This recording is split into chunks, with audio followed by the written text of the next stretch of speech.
Assalamualaikum warahmatullahi wabarakatuh. Perkenalkan, nama saya Ummu Habibah Lutfiah. Saya dari AMP kelas pagi semester 3 dengan NIM 2210110954. Saya akan mengerjakan tugas UTS Komunikasi Bisnis dari Pak Adi Mursalin. Soal bagian A. 1. Apa definisi dari komunikasi verbal dan nonverbal? Komunikasi verbal adalah komunikasi dalam bentuk lisan ataupun tulisan. Sedangkan komunikasi nonverbal adalah komunikasi yang umumnya menggunakan bahasa tubuh seperti gerakan tangan, raut wajah, gelengan kepala, tanda, tindakan, dan sebagainya. 2. Bagaimana komunikasi nonverbal dapat mendukung atau mengkontradiksi komunikasi verbal? Komunikasi nonverbal dapat memperkuat komunikasi verbal melalui ekspresi wajah, gerakan tubuh, bahasa tubuh, misalnya senyuman, dapat menegaskan pesan positif. Sementara kontak mata menunjukkan perhatian. 3.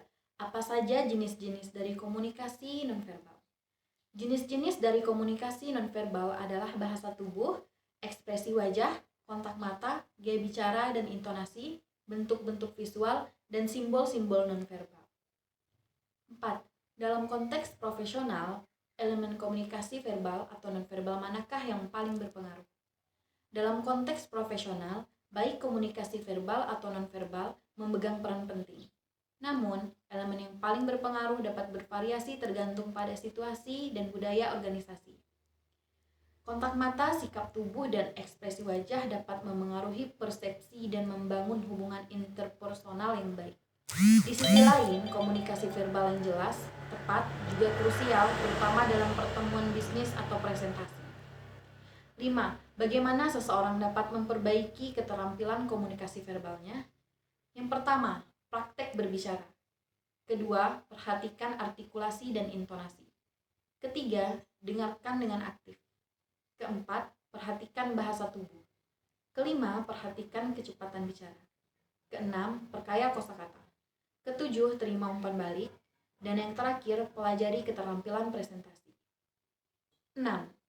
Apa saja tantangan yang biasanya dihadapi dalam komunikasi nonverbal lintas budaya?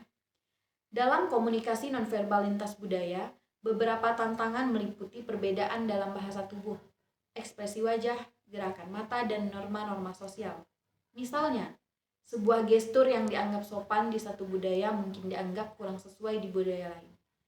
Selain itu, interpretasi yang berbeda terhadap ekspresi wajah dan jarak fisik juga dapat menjadi hambatan dalam memahami pesan nonverbal secara tepat. 7. Bagaimana peran komunikasi verbal dan nonverbal dalam negosiasi bisnis? Kombinasi yang efektif antara komunikasi verbal dan nonverbal dapat meningkatkan pemahaman, membangun kepercayaan, dan memperkuat hubungan bisnis dalam konteks negosiasi. 8. Bisakah komunikasi nonverbal digunakan untuk mendeteksi kebohongan atau ketidakjujuran? Jika iya, bagaimana? Ya, komunikasi nonverbal dapat digunakan untuk mendeteksi kebohongan atau ketidakjujuran. Meskipun perlu diingat bahwa tidak ada metode yang sepenuhnya akurat. Beberapa tanda-tanda yang dapat menjadi petunjuk adalah ekspresi wajah, gerakan mata, tubuh dan postur, dan gaya bicara. 9. Dalam komunikasi interpersonal, bagaimana komunikasi nonverbal mempengaruhi kesan pertama? Komunikasi nonverbal seperti bahasa tubuh, ekspresi wajah, dan kontak mata dapat memberikan kesan pertama yang kuat. Postur tubuh yang percaya diri atau senyuman ramah, misalnya, dapat meningkatkan kesan positif. Sementara tatapan yang tidak mantap mungkin menciptakan kesan kurang yakin. Keseluruhan, komunikasi nonverbal memainkan peran penting dalam membentuk kesan pertama karena memberikan informasi tambahan yang melengkapi kata-kata yang diucapkan. 10. Sejauh mana teknologi mempengaruhi komunikasi verbal dan nonverbal dalam pertemuan virtual? Teknologi memiliki dampak signifikan pada komunikasi verbal dan nonverbal dalam pertemuan virtual. Secara verbal, teknologi memungkinkan pertukaran informasi melalui suara, teks, dan video. Sedangkan dalam komunikasi nonverbal, ekspresi wajah dan bahasa tubuh dapat disampaikan melalui web kamera. 11. Bagaimana bahasa tubuh seseorang dapat mempengaruhi persepsi orang lain terhadap mereka? Bahasa tubuh seseorang dapat memberikan sinyal komunikasi yang kuat, Postur tubuh, ekspresi wajah, dan gerakan bisa mempengaruhi persepsi orang lain terhadap kepercayaan diri, kejujuran, atau bahkan suasana hati seseorang. Misalnya, postur yang tegak dan kotak mata dapat menunjukkan rasa percaya diri, sementara gerakan yang gelisah mungkin diartikan sebagai ketidaknyamanan. Selanjutnya, saya akan menjawab soal bagian B. Kasus 1. Tentang wawancara kerja. 1. Bagaimana cara mengatasi kegugupan dalam situasi wawancara kerja agar bahasa tubuh lebih mencerminkan kepercayaan diri? Yang pertama, persiapkan diri dan materi dengan matang. Yang kedua, jangan lupa berlatih. Yang ketiga, buat pertanyaan yang mungkin ditanyakan. Yang keempat, berpikir positif dan tenang. Yang kelima, datang lebih awal dan berpakaian rapi. Nomor 2, sejauh mana pengaruh komunikasi nonverbal terhadap keputusan perekrut dalam menilai seorang kandidat? Komunikasi nonverbal seperti bahasa tubuh dan ekspresi wajah dapat memberikan kesan yang kuat pada perekrut. Sikap dan gestur yang positif bisa meningkatkan kesan tentang seseorang kandidat. Sementara ekspresi atau gerakan yang kurang tepat bisa memengaruhi penilaian orang.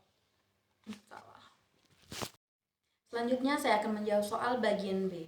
Kasus 1 tentang wawancara kerja. 1. Bagaimana cara mengatasi kegugupan dalam situasi wawancara kerja agar bahasa tubuh lebih mencerminkan kepercayaan diri? 1. Persiapkan diri dan materi dengan matang. 2. Jangan lupa berlatih. 3. Buat pertanyaan yang mungkin ditanyakan. 4. Berpikir positif dan tenang. Dan yang kelima, datang lebih awal dan berpakaian rapi. Soal kedua, sejauh mana pengaruh komunikasi nonverbal terhadap keputusan perekrut dalam menilai seorang kandidat? Komunikasi nonverbal seperti bahasa tubuh dan ekspresi wajah dapat memberikan kesan yang kuat pada perekrut. Sikap dan gestur yang positif bisa meningkatkan kesan tentang seorang kandidat. Sementara ekspresi atau gerakan yang kurang tepat bisa memengaruhi penilaian. Oleh karena itu, pemahaman dan kontrol terhadap komunikasi nonverbal dapat berperan penting dalam membentuk persepsi perekrut terhadap kandidat. Kasus kedua, presentasi produk. Soal yang pertama, bagaimana pentingnya memilih kosakata yang tepat dalam komunikasi verbal saat mempresentasikan suatu produk?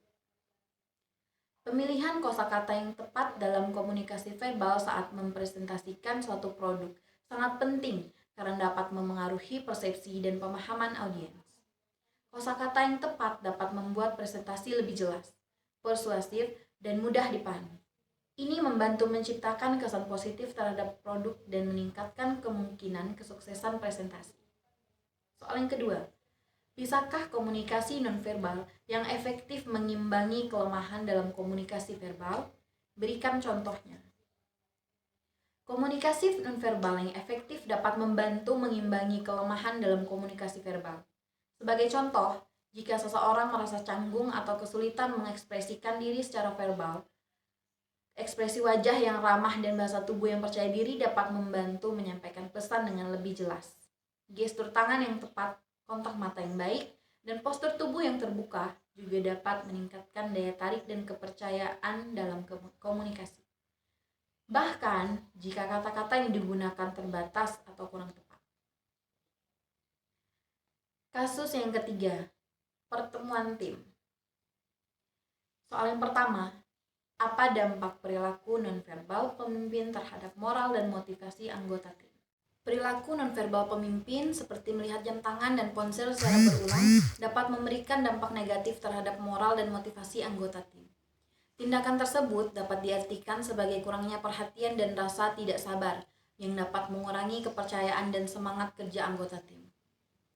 Pemimpin yang terlibat secara aktif dan menunjukkan ketertarikan terhadap ide anggota tim cenderung memotivasi tim dan memperkuat moral secara keseluruhan. Soal yang kedua, bagaimana seorang pemimpin dapat memastikan bahwa komunikasi nonverbalnya selaras dengan pesan verbal yang ingin disampaikan? Untuk memastikan keselarasan antara komunikasi nonverbal dan pesan verbal, seorang pemimpin dapat melakukan hal-hal berikut. Kesadaran diri, konsistensi, ketelitian dalam gestur dan ekspresi, pendengaran aktif, feedback dari anggota tim, Keselarasan komunikasi visual dengan memperhatikan elemen-elemen ini. Seseorang pemimpin dapat memastikan bahwa komunikasi nonverbalnya mendukung pesan verbalnya, menciptakan keselarasan yang kuat dalam komunikasi tim. Kasus yang keempat, diskusi kelas.